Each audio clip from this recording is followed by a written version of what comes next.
o'er the land of the free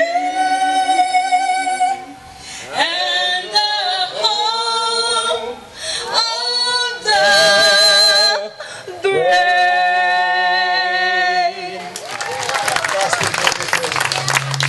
Mr. Aromin is the publisher of the Filipino-American Journal, the largest Asian journal newspaper in Arizona, serving all ethnic groups, most especially the 73,000 Filipinos in Arizona. You don't know that? That's the number of people, Filipinos here.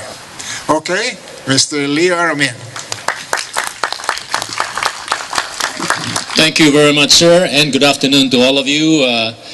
The Vice Mayor here for a wonderful hosting of this event every year.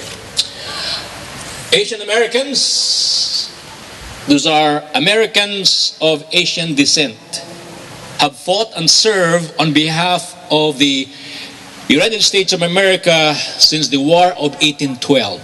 1812, wow. And it is said that during the American Civil War, Asian Americans fought for both the Union and the Confederacy. Look at that. Asian Americans are involved so much in defense of freedom and democracy since the founding of this great country, the United States of America. Afterwards, of course, Asian Americans served primarily in the U.S. Navy until the Philippine-American War.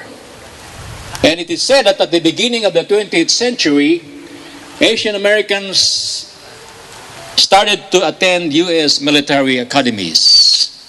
And one of those who attended, matter of fact, are a Chinese American. And they were awarded likewise medals. And it is said that Wilbur Carlos C. became the first Chinese American officer commissioned in the Marine Corps. And the certain Captain Francis Y.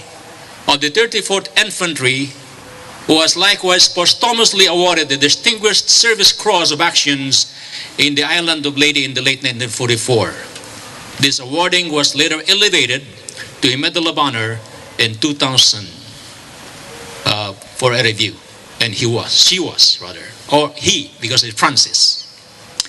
And ladies and gentlemen, Asian American combatants in the Korean and Vietnam conflicts were awarded the Medal of Honor, and they continue to serve until today.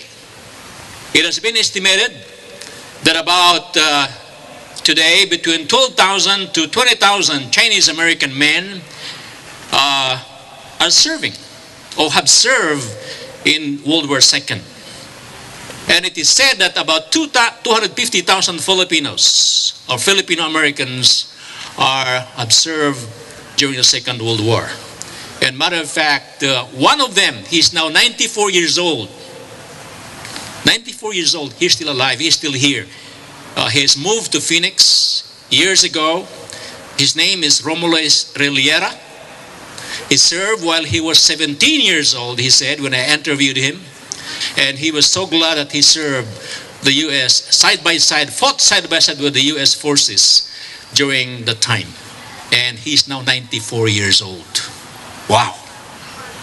And of course, in 1943, it is said that Chinese American women were accepted into the Women's Army Corps in the military intelligence service. And even Japanese, Korean were, of course, served in the U.S. Armed Forces, services.